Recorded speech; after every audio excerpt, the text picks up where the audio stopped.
Hey there, Mr. Redder here. Welcome back to another episode of Reddit Podcast Stories, where today I asked my wife to not tell her family about my large inheritance, but she did it anyway. I recently found out that I'll be inheriting some properties and a significant amount of money. I told my wife, but I made it clear that this is only between us and she's not to tell anyone, especially her big-mouthed sister. I don't want anyone to know about the inheritance, invest almost all of the money, hire a property management company, and intend to keep our current lifestyle. Last night at dinner with her parents and siblings, her father congratulated me on my impending windfall, and my brother-in-law pulled me aside to ask me about the houses I'll be receiving. He and his wife, my wife's big-mouthed sister, have been saving for a house, but they haven't saved enough yet, and their credit scores are low. I was very angry with my wife the entire night, but I kept it in check. On the drive home, I yelled at her. I admit it wasn't my finest hour, but she did the exact same thing that I told her not to. She argued that my secrecy demand was not right and that she had the right and duty to tell her family about our financial situation because it's also her financial situation. We argued for hours, so when I finally had enough, I told her she can't be trusted to keep our secrets and that I'm not telling her anything else about the inheritance from this moment on. I said that in the heat of the moment, but the more I think about it, the more it makes sense. She tells her sister everything, and whatever her sister knows, everyone knows. I don't want the entire city to know what's going on with our bank account. We're due to meet with our attorney and later a financial advisor next week, but I think I'll change that appointment to just me. Just to be clear, she's free to discuss anything with her family. I've only had 2 topics she's not allowed to talk about: my health and our finances. Not the jerk. If you're in the US, an inheritance that is kept entirely in your name only is your sole property, not marital assets. I highly recommend that you consult a good attorney, probably a divorce attorney, to determine how best to ensure that these assets remain solely yours. You could then use income from the inheritance assets to improve and benefit yours and your wife's lives without allowing her or her family to have any rights to your inheritance. By the way, this is the same advice I would give to my own spouse. Inheritance is a sole asset, not a marital one, but needs to be kept separate from all marital assets. Not the jerk. What happened the first time they saw you? They, specifically your brother-in-law, immediately starts dumping his financial woes on you. Even if he didn't flat out ask you, he was asking you to give him money/property. You are never going to hear the end of this. Your sister-in-law and her husband, if they don't get what they want, are going to tell everyone how cruel you are. How you personally are responsible for all of their financial woes since you have the ability to solve them. Talk to your financial advisor about a proxy, trust to own, manage the money and properties. Maybe something that neither of you can access the funds on without permission from the other. Because if your wife doesn't think it's fair to not tell her family her finances, it's a really short hop to her not thinking it's fair that they not get handouts. Am I the jerk because I refused to put my boyfriend on my life insurance and left my ex on it? I, 32 female, have an ex, 33 male, and we have 2 kids who are 10 and 9. My ex and I had a difficult start in life. I fell pregnant pretty quickly after we started dating. Our daughter was born with leukemia, and we spent the first few years of our relationship in the hospital. She's now in remission, thankfully. We also had another kid during this time. Also, our son is autistic. After being together for 6 years, we split up indefinitely. When our kids were 6 and 5, which was very hard for me and him. After healing for about a year and a half, I began dating my now boyfriend. Let's call him Jake, not his real name. Jake was lovely at first and kind, and he took it slow with me. After a year, I introduced him to my kids. At first, my daughter was not very happy with the situation, but eventually she grew to tolerate him. Jake even has a civil relationship with my ex. Eventually, Jake moved in with my kids and I, and he's been living with us for about 2 months now. When my daughter was born with leukemia, my ex and I had decided to both get separate life insurance just in case anything happened to us. When we originally got them, we decided that we would be each other's trustee and also would receive 30% of the insurance and the rest would go to our kids. After we had our son, we updated our life insurances with his name also on it. We have both still honored that. Our reasoning for this is that if one of us were to go while our kids were still young, then the other would be left as a single parent and may need some support and stability. I still feel very strongly about this. Now on to the issue. Jake was cleaning up my files in my office while I was at work and he came across my life insurance agreement. While I was at work, he had sent me a message saying, "We need to discuss something important when you get home." Obviously, I was freaking out and tried calling him, but he wouldn't answer me and said he was too angry to talk to me. I run my own business, so I took off early and drove home. Before I left, I messaged Jake to say I'm on my way home. When I arrived, I saw Jake on the sofa glaring at me when I got there. He threw the life insurance papers at me and demanded to explain myself. I picked them up and asked what the problem was. He began to scream at me and said, "Why is your ex on your insurance and I'm not?" I explained to him my reasons above, and he scoffed, and he said, "Well, you both make so much money now, you don't need to support one another." I was extremely angry at this, and I told him that it was not his business who I put on my life insurance. The money is mainly for my kids and my ex, and it will stay that way. Jake replied, "Well, I put so much work into this relationship, and I'm not going to get anything from it. No normal man would want a woman with 2 kids who has issues." I saw red. I kicked him out and told him we were done. My kids will always come first, and I will never let anyone get in the way of that. Jake packed his bags and left. While he was packing, he shouted at me that I never really got over my ex and we still love each other, blah blah blah. He knew it from the start, and I'm such a jerk for not putting him on my life insurance. So Reddit, I have to ask, am I the jerk? Not the jerk. And his, "I put so much into this relationship and get nothing out of it," when talking life insurance is alarming. I mean, we've seen enough forensic files to know what he meant. You dodged a bullet with this guy. The reality is, if you have primary custody after a divorce and you pass away, most courts would grant a surviving parent custody. You did the right thing by ensuring your kids are still taken care of if that unfortunate event happens, especially since one kid has health issues and the other has special needs. All the better that it sounds like you and your ex are able to co-parent. I can't possibly imagine that if something happened to you, Jake would have the kids' best interests at heart, and especially after his very telling reaction about the life insurance policy. My brother-in-law is the reason why my husband left me. I don't know what to do now. I, 38 female, met my brother-in-law, 38 male, at university. He asked me out during our first year, and I refused. He called me names and said that I'm shallow. My best friend told me that it was harmless comments from a drunk guy who got rejected. I never thought myself shallow. It was his demeanor and awkwardness that was off-putting to me. Anyway, he proved my friend right, and other than these comments, I've never felt uncomfortable during my uni years because he never bothered me again. Not even looked my way. Next time I met him was when my younger sister, who's 28, introduced him as her boyfriend. I didn't even recognize him at first because it was like 9 to 10 years since that time he talked to me. He was visibly annoyed that I didn't recognize him and called me a liar. The family was skeptical at first about him, but he seemed to treat my sister right and she seemed happy. He is very rich, taking her all over the world, and he seemed kind. They got married after a year of dating and they have 3 kids now.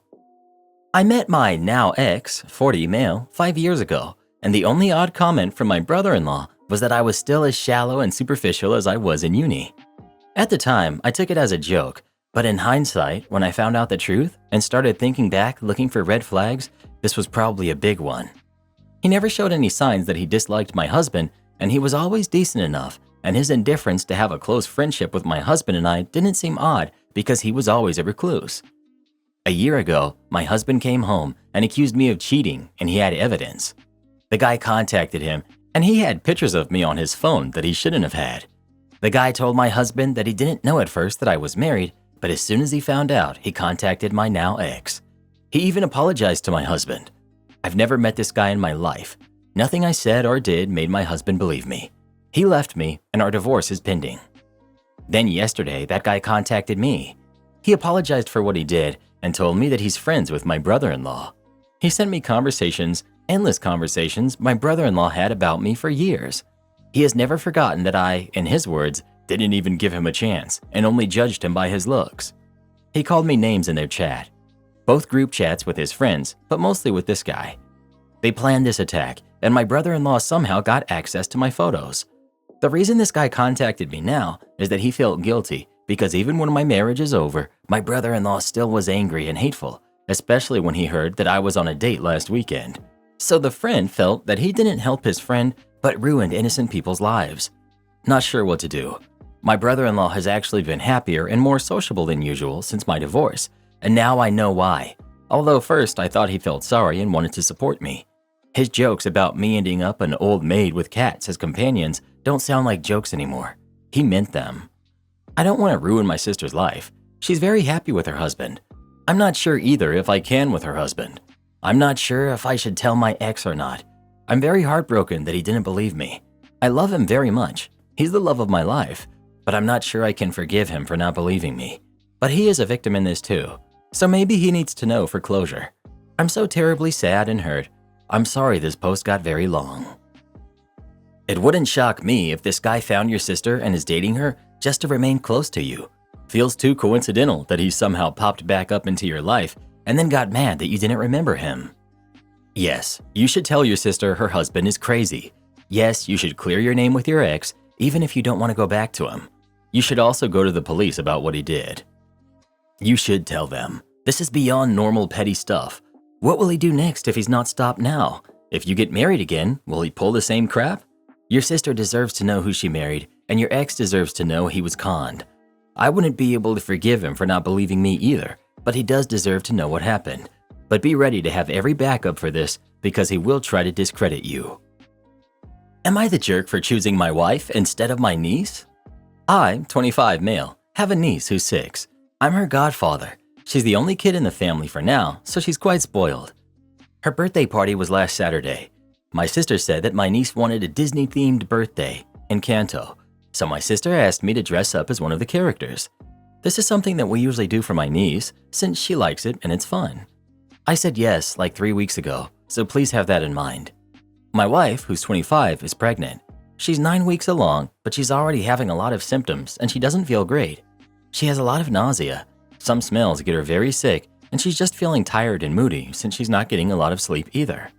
The day before the party, she had been sick most of the night, so we didn't sleep well. The party was at 2 p.m. My wife actually told me to go to the party because she could stay alone. She was tired and feeling quite needy, but she was mostly fine. No nausea at the moment. She was able to eat something and was a bit more comfortable.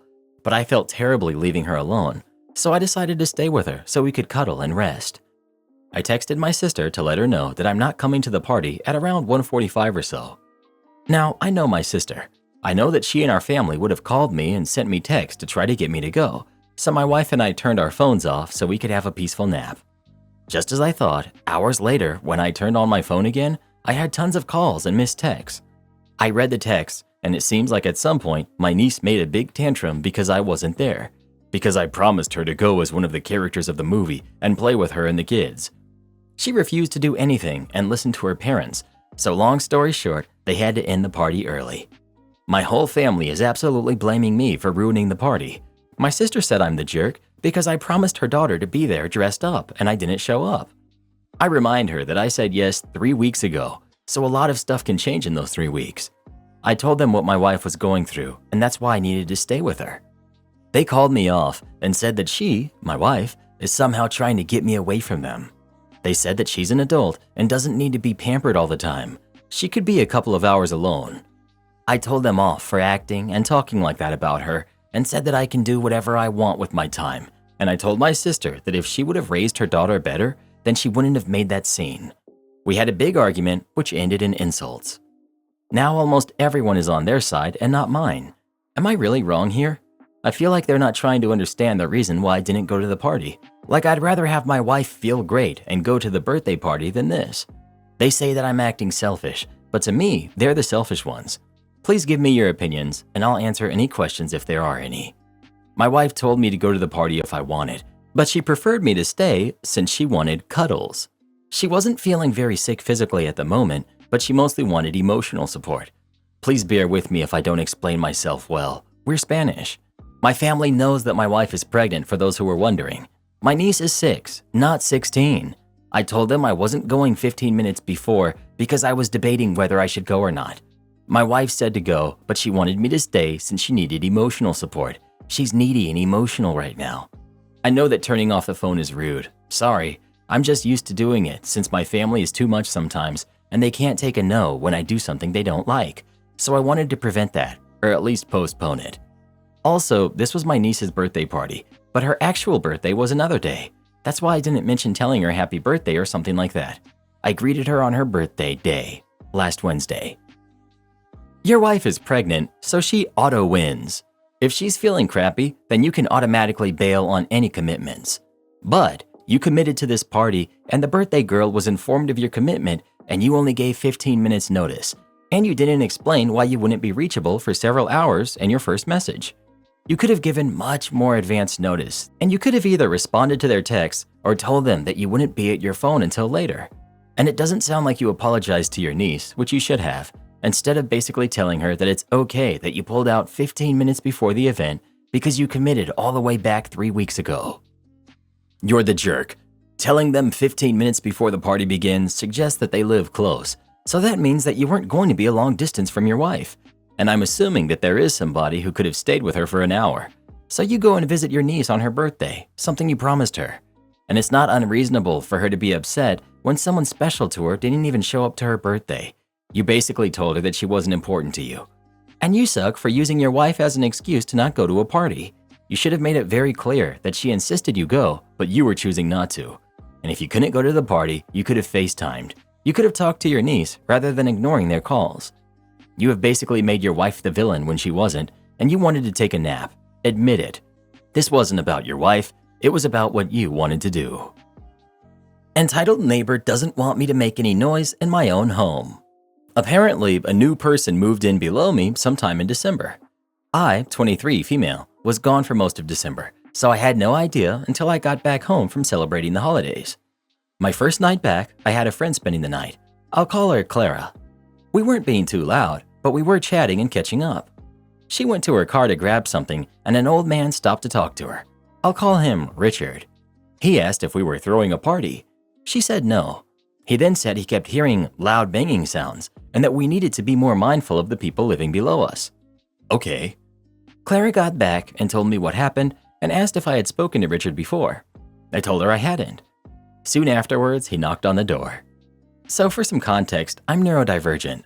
A man I don't know knocking repeatedly on my door late at night really freaked me out. I was also wearing pajamas. Because of this, Clara agreed to talk to him for me, which I was thankful for. He went off on her. He said he had been hearing banging sounds for weeks since he moved in. He keeps hearing weights dropping.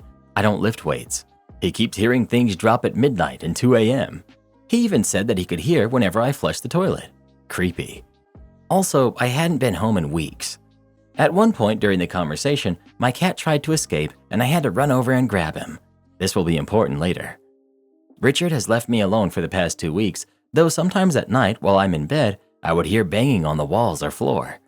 Unfortunately, he came back tonight. I decided I was going to tell him once and for all that I wasn't making noise. It didn't go well. I tried telling him that I'm not the one making noise. He said, "Yes, you are. I hear sound when I see you leave in the morning. Then I hear sound again when you come home. You drive this car, right?" Okay, he's now admitted to watching me, and he knows which car is mine. And I honestly don't know what he's hearing in the morning other than me walking and putting on my shoes. I'm not an early riser. I sleep as late as I can, then I wake up, get dressed, and leave. I'm not doing morning workouts. He also tried to catch me in a gotcha moment. He said, "Last time I was here, your lady friend said you couldn't come to the door because you weren't dressed, but then you come grab your cat." Yes, sir, she was correct. I was wearing pajamas, not clothing I wanted you to see me in. He kept going on about constant banging, saying he needed to be awake at 4 a.m. for dialysis and that he needed sleep. Then he finally left after saying he's not trying to be a jerk. I'm at a loss. I don't know what banging sounds he's talking about other than me walking and complaining about me flushing the toilet. Seriously? My cat is 18 pounds, not obese, just a massive frame, and he runs and jumps around when he gets zoomies, so I wonder if that's what he's hearing. Regardless, the apartment allows pets and Thunder is an ESA. I should be allowed to walk around in my own apartment and flush my toilet without worrying about upsetting someone. I will no longer answer the door if he shows up, but unfortunately, he's admitted to watching me, so he knows my schedule. If you don't want to put up with footsteps, animals, and toilet flushing, you should not move into a pet-friendly apartment complex. Update. I called the office and told them about the situation, and they told me they were going to call him and tell him to not interact with me and to make any complaints through them. This seemed to improve things at first, but he unfortunately decided to start banging on the ceiling whenever he felt I was being too loud. At first, it wasn't that bad. 1 or 2 smacks randomly, easy enough to ignore. Like in the first post, several smacks occurred when I was laying in bed. Last night, he escalated it. It was around 10 to 11 p.m. I was walking around my apartment a little. I had a bad cord, and I was trying to find a different cord to replace it. He started smacking again. I ignored it, but he kept doing it and was slowly getting more aggressive. It was starting to freak me out a bit. At this point, I wasn't even moving anymore. I was just sitting at my desk. Then he got upset and full on force punched the ceiling. I think I counted 7 times in a row. It was bad enough to make the place shake. I was really scared at this point, so I did what my mom and most of Reddit told me to do. I called the police. Unfortunately, they weren't very helpful. Here's how the conversation went. Cop: has he threatened you in any way? Me: no, not directly. He's been told to not knock on my door, and now he's being really aggressive with hitting the ceiling. Cop: I can't do anything if a crime hasn't been committed. Me: the ceiling hitting is really scaring me, and he's admitted to watching me leave and come back before. Cop: things like this are part of apartment living. Him watching you was likely just him trying to figure out the source of the noise. I can talk to him if you want, but at that point, he will know you called the police, and that might make things worse off for you. I'm not saying you're making noise, but I've had to speak to my upstairs neighbors before too. You don't live below anyone, so it can be hard to understand. Me: I do live below someone too, and I hear noises sometimes. Cop: then you know what it's like. No, they make sound, but it isn't bad, so I just ignore it. Like I said, I've had to speak to neighbors before too. Yeah, but your neighbors were probably actually making noise. At this point, I started to cry. Unfortunately, it just happens to me sometimes when I'm really stressed. I was just trying as hard as I could to keep it together to be able to speak. Cop: I know things like this can be frustrating. I'll talk to him if you want.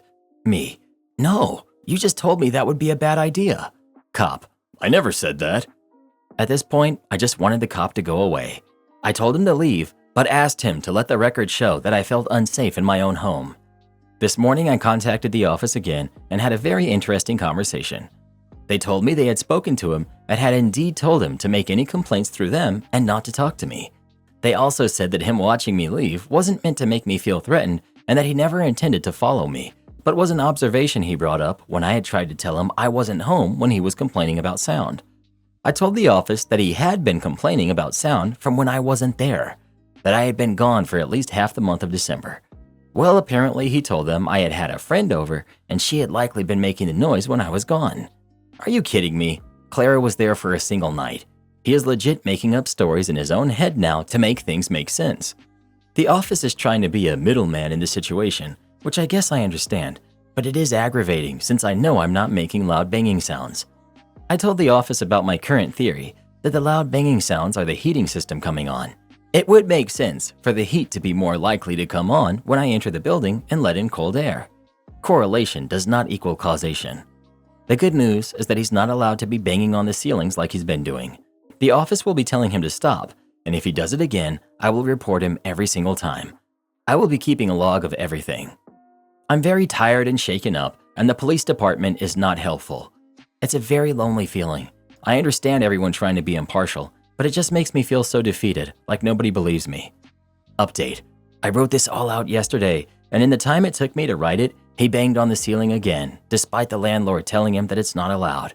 I called them again, and they said they would do something. Not sure what though. Am I the jerk for telling my wife I don't want her sister at our house all the time? My wife, 38 female, and I, 39 male, had been married for 12 years, and we have 3 kids, who are 10 and 7-year-old twins. About 8 months ago, my wife's sister, Anne, who's 29, went through a pretty traumatic time. She found out she was pregnant with her longtime boyfriend of 6 years. It wasn't planned, but that didn't lessen the heartbreak when she lost the pregnancy at 10 weeks. To make things even worse, her boyfriend left her 2 months later. Anne lives about 15 minutes from us, so obviously we were there to support her with anything she needed. Neither my wife nor Anne are close to their parents at all, so we're pretty much the only family that Anne has. Anne was understandably heartbroken by what had happened and was struggling pretty hard. My wife was very diligent about making sure Anne didn't do anything stupid when her mental health was struggling, so she pretty much included her in everything we did so she could keep an eye on her. This included turning an extra room in our house into a bedroom for Anne. The room had previously been a gaming and playroom. For the past 6 months, Anne has been staying at our house 4 to 5 nights a week. She still has her own apartment, but she spends the vast majority of her time at our house and is included in pretty much all of our family plans. At first, I was understanding and knew my wife wanted to keep a close eye on Anne because she was struggling so bad. But having another adult in our house pretty much all the time has been wearing on me. Anne doesn't do much of anything to help around the house, and anytime there's a mention of chores or cleaning, she will scoot off back to her apartment with some excuse. Whenever I bring this up to my wife, she will make excuses for Anne and say that she is a guest, so we can't expect her to help around the house. Anne is also now very different around our kids. She used to be a very involved and fun aunt and would babysit for us so we could have date nights. But now she refuses to be left alone with them for even short periods of time because she says it's bad for her mental health after what happened. The other day I asked my wife if she can ask Anne to watch the kids on Valentine's Day so we can go out together, and she refused and said I should know that we can't ask that of her. It started a fight between us about Anne, and I expressed a lot of frustration with how Anne is always at our house and I don't like it. I made the mistake of saying, "It's been 6 months. How much longer are we going to do this?" That upset my wife and she called me a heartless jerk. Before anyone asks, yes, Anne is in therapy, and from what I can tell, she's doing much better emotionally and mentally. I've never said anything about this to her, but her boyfriend breaking up with her was a blessing. The guy was a loser, and I don't think he would have been a good father. I understand my wife feels responsible for Anne, but I also feel like she has a responsibility to keep me happy too. Not the jerk. You married your wife, not her sister. Just like babysitting is bad for Anne's mental health, constantly having her around is bad for your mental health too. If your wife wants to continue to look after Anne, she can do so at Anne's apartment. Not the jerk. Having an extra person living there should be something you both get a say on. Also, no, she doesn't have a responsibility to keep you happy. You are the only one responsible for that. She should listen to your requests about more alone time with your own family and not having Anne there though. Hire a babysitter for your Valentine's Day plans, and you know now that you can't depend on Anne for anything. Glad someone else caught that. 98% on board with OP, but that line at the end needed to be addressed. Agreed. I was on board until the last couple sentences, then I balked a bit. Definitely not the jerk for wanting boundaries about their so-called guest, but there's some things that need to be unpacked there for sure. Why? In a marriage, shouldn't we at least try to make our partner happy?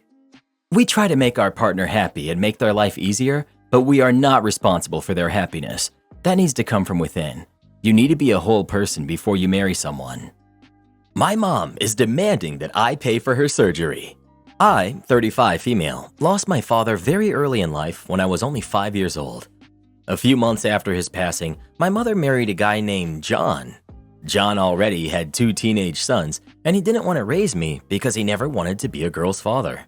My mother, like a good mother, abandoned me with my aunt and took my brother, who was 8 at this time, with her to live with her husband. John was a man with a lot of money, and he always spoiled my mother and brother, but he never bothered to get me even a Christmas present. My mother didn't do anything for me either. She came to visit me once a month and didn't even call me on Christmas or New Year. I always called, but many times she didn't answer. My aunt was a woman who couldn't have kids. Because of that, she and my uncle raised me as if I were their own daughter, not missing anything for me. Even without much money, I accumulated some money from my job I had during high school, and I earned a small amount from my aunt, which was enough for me to pay my way for college. At the time, I graduated in computer science and went to work in a good company, earning a great salary.